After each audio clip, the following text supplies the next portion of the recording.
great academic heights, you need a university that will guarantee hopes of employment without sweltering in a pool of job hunts. I present to you Ndejje University. We are an Anglican university endowed with 3 state-of-the-art campuses in Luero Bombo, the Graduate School in Rubaga, and the Kampala campus along Balintuma Road behind Mengo Hospital. With well-coordinated learning programs ranging from day, evening, weekend, in-service and e-learning, the globally recognized university offers job market competing courses that will surely light your academic path. Our various undergraduate and graduate programs include Business Administration and Management, Engineering and Survey, Basic Sciences and Information Technology, Education, Environment and Agricultural Sciences, Arts, Health Sciences, and many more. With accreditation by the National Council of Higher Education, we now offer a diploma in clinical medicine and community health. We as well take pride in some courses sponsored by the Higher Education Students Financing Board for a loan scheme that will not get you worried of tuition as you pursue your dream. Come ready for an academic adventure on great facilities of learning. You can visit our website on www.ndejjeuniversity.ac.ug. Ndejje University, the fear of God brings knowledge and wisdom.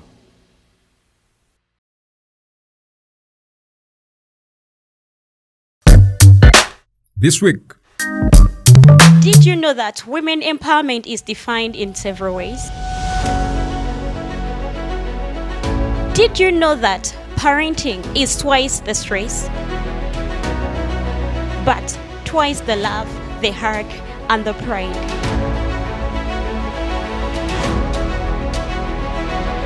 Here I am to bring you the woman of valor, where ladies are proposing that parenting is not a life full of struggles, but a journey for the stronger ones.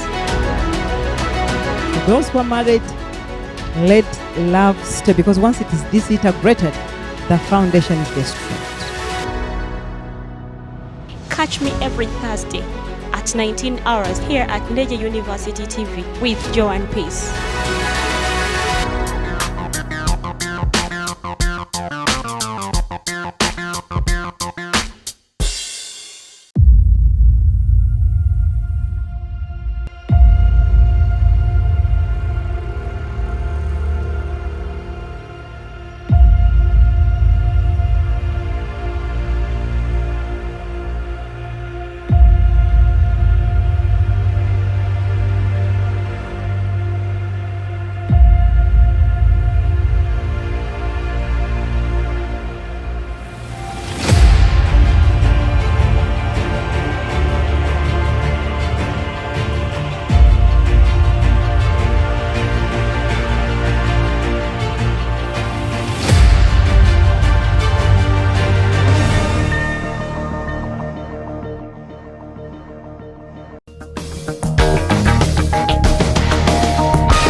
Coming up in Live at 8, President Museveni commends people of Greater Masaka for supporting wealth creation programs.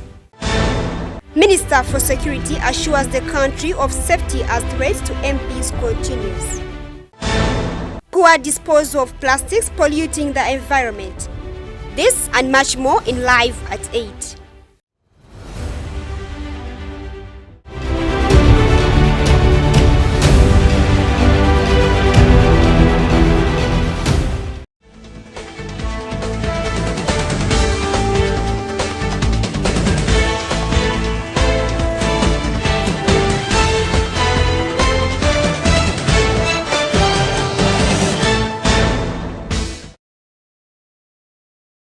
Welcome and thank you for watching Ndejje University TV. This is Live at 8. My name is ANSLEM OJARU with the news in details.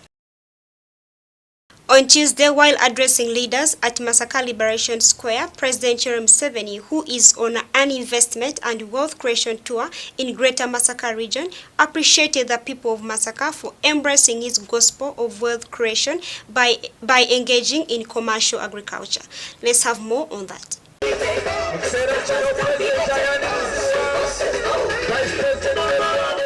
The president was happy to learn that the people of Masaka are among the many that grasped this wealth creation gospel, equating them to the story in the Bible. The parable of the sower in the book of Matthew, where the seed that fell on the fertile ground germinated well. The president was happy to learn that the people of Masaka are among the many that grasped this wealth creation gospel, equating them to the story in the Bible. The parable of the sower in the book of Matthew, where the seed that fell on the fertile ground germinated well, and those on the barren ground could not make it.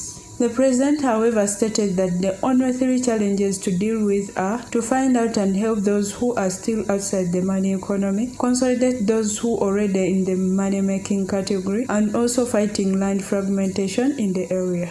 Not just talking politics, just because people don't eat politics. So, kubera abatogera byabufuzi kubanga abantu tebalya byabufuzi. The real byabufuzi is security. Ebyobufuzi byennyini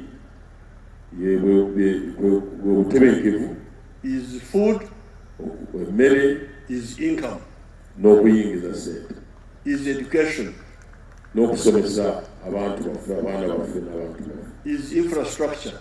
N'ebikozesebwa enguudo, masannyalaze. That's the real politics you should consider. Kati oyo ye politics, ebikolebwa kibayita ebyobufuzi. N'olwekyo olubbanga Namasaka butandise okuzuukuka okunoonya okulaba nga mukola ssente, munoonye mulabe engeri gye mulwanyisa omuze ogw'okutemaatema ebintu omugenzi byalese akoze. What you are handling now is not new.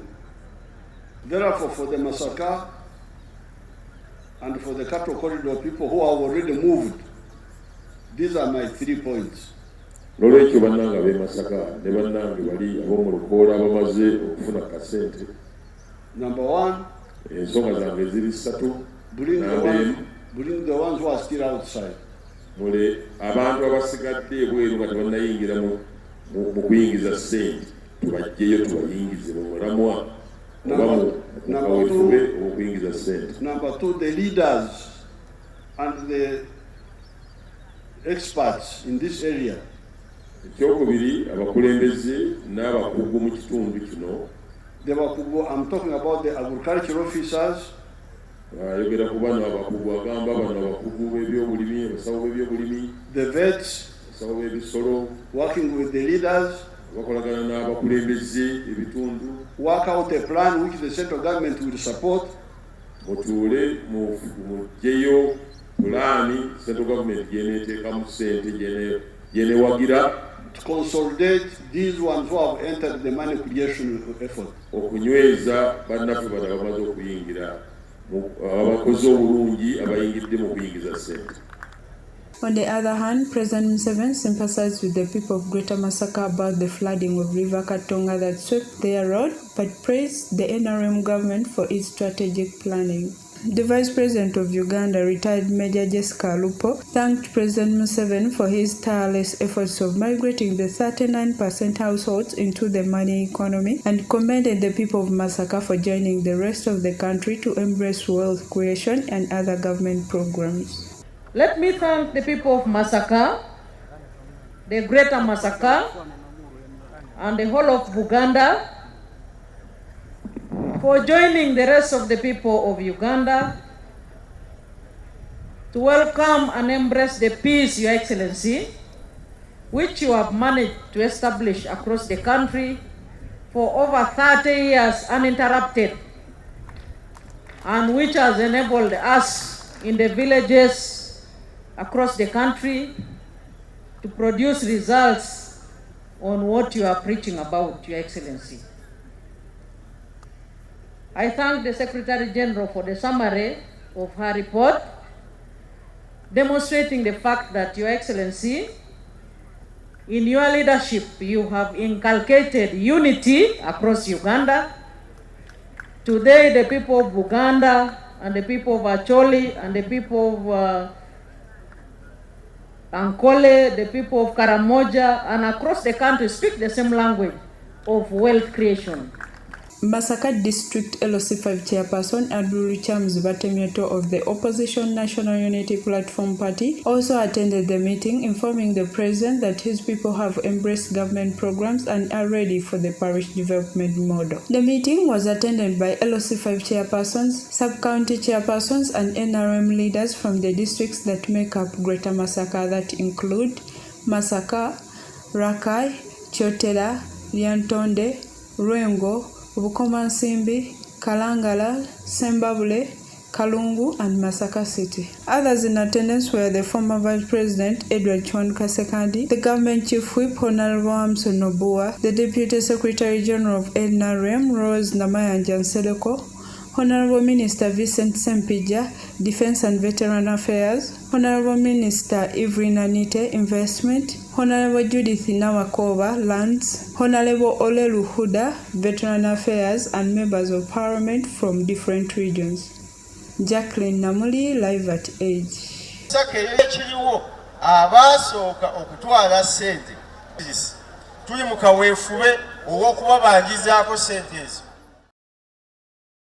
Thank you very much, Jacqueline Namuli.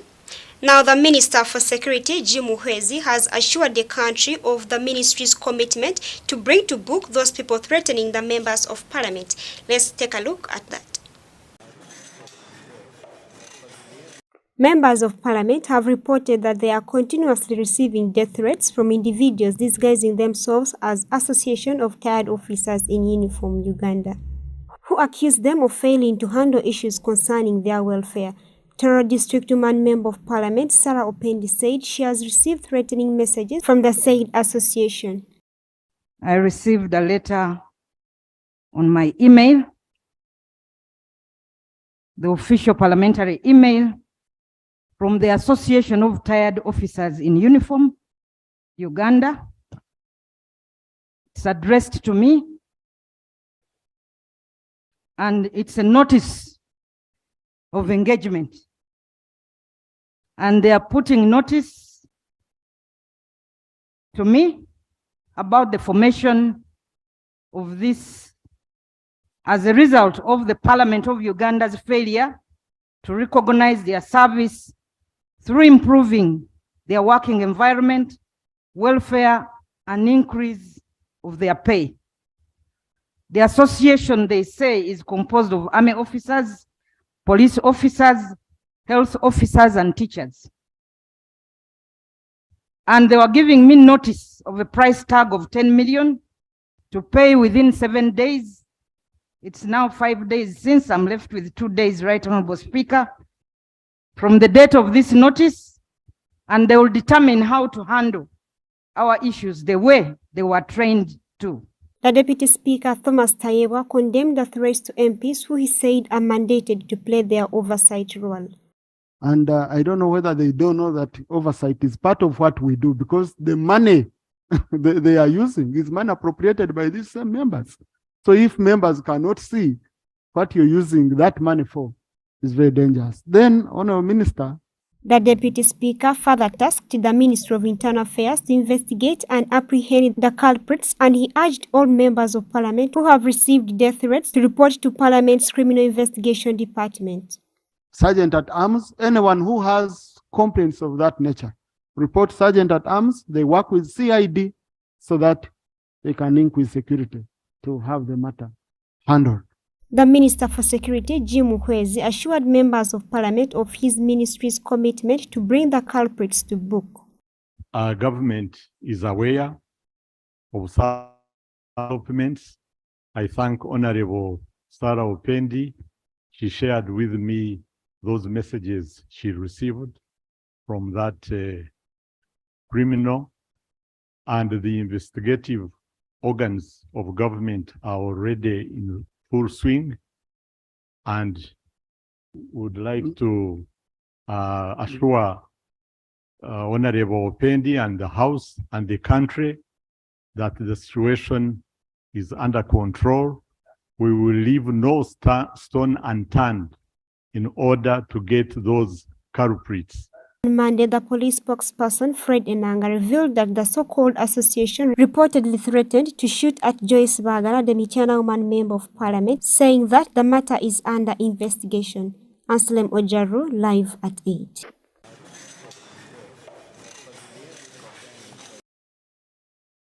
Now, poor disposal of plastics has led to environmental, social, economic, and health risks alongside other environmental stressors like climate change and ecosystem degradation. Citizens share views on how to curb poor disposal of plastics. Let's have more on that. The accumulation of plastic objects and particles in the Earth's environment has affected humans, wildlife, and their habitat. Citizens suggest solutions to plastic pollution. On the issue of preventing disposing of the plastic bottles, I think the best method would be recycling them, reusing them. Because if we dispose them off and they're not recycled, they're going to be dangerous to the soil and everything. Stephen Mutiaba says that garbage isolation can be another way of reducing on plastic pollution. Dispose of rubbish. We should have a culture. For example, some of us have traveled outside this country and we've been to one of the cleanest countries like Germany, whereby within a given community you find 3 units for collecting garbage. These are big dust bins. One is for glasses, anything broken, there is a dust bin for glasses. Then the second one is for decomposing materials, like cabbage leaves, peelings of Irish potatoes, whatever, those can decompose. And then the third one is for kavera, which is plastics. And these plastics are well kept in these bins so that when these garbage collectors come. But the problem is that we don't separate dust bins. In developed countries, they isolate dust bins so that the garbage collectors know what to do. And these dust bins are marked. I think one is black, another I saw was green. I forget the third one. But that's one of the ways we can improve. Some people suggest that introduction of dust bins alongside the roads can help on the poor disposal of plastics. But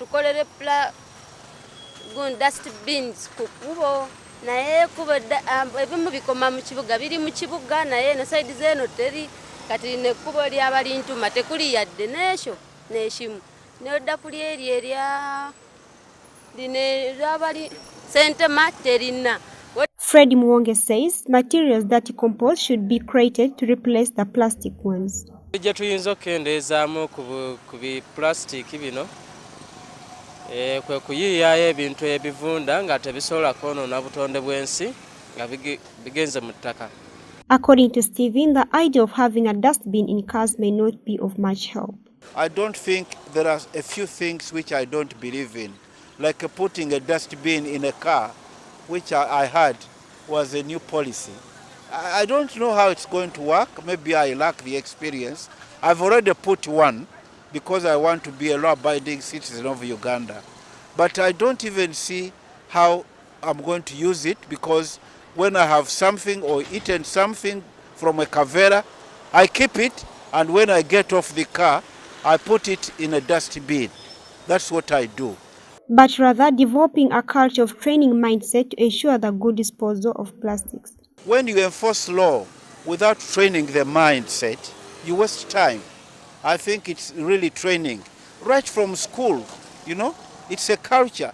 Plastic pollution can alter habitats and natural processes, reducing ecosystems' ability to adapt to climate change, directly affecting millions of people's livelihoods, food production capabilities, and social well-being, which calls for need of action. The message I can give to the country is that let us reinforce civilization, because through education, because education transforms.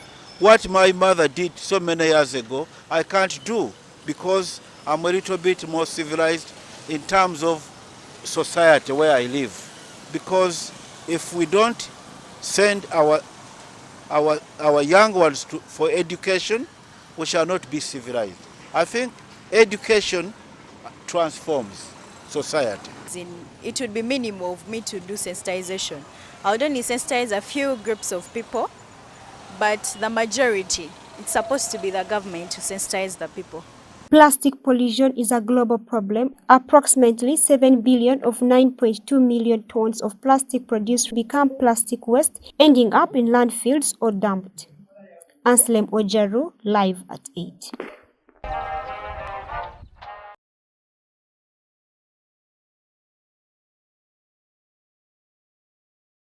And in sports, Uganda Football Federation embarked on a 2-day coach training at Mengo Senior Secondary School to acquaint the teams with skills and the rules of the game.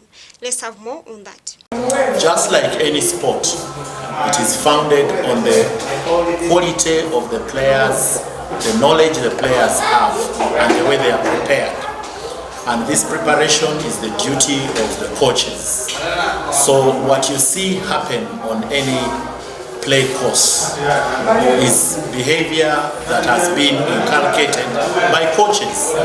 Therefore, part of our strategic plan is number 1, to strengthen governance and operations. Number 2 is to do capacity building.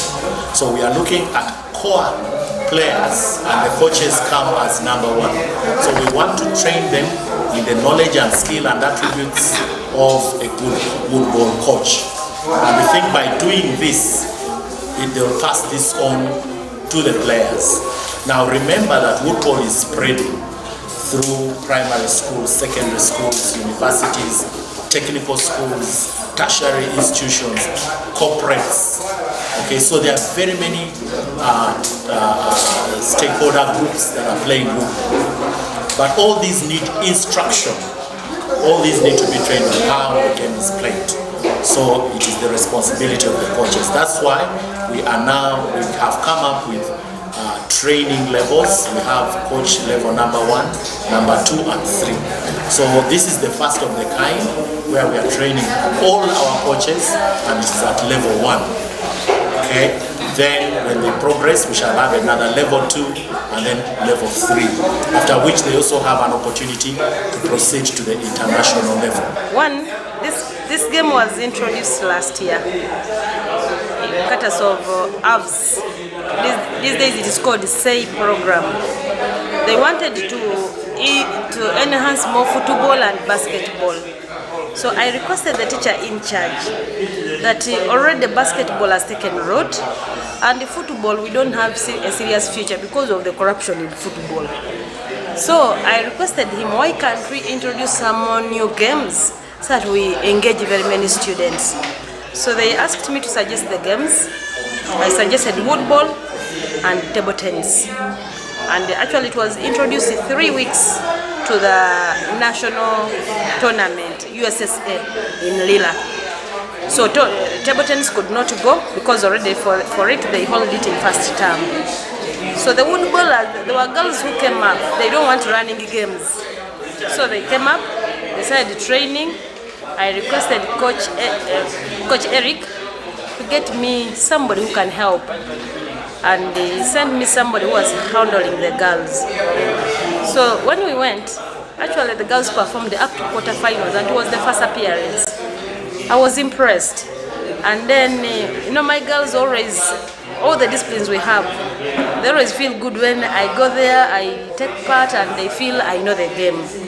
So because I saw there was a group of girls who were interested in this one, and when I go around, they feel good. I said, let me go and get more knowledge about the game. You never know, I can help a soul or two, and it could be their future. First of all, I expect the talent, the skill to be passed to the learners.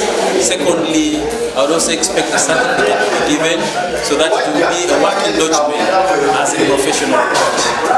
The reason why I came for this workshop is basically to equip myself as a coach and to learn more of the rules and expectations of what we can do better in our schools.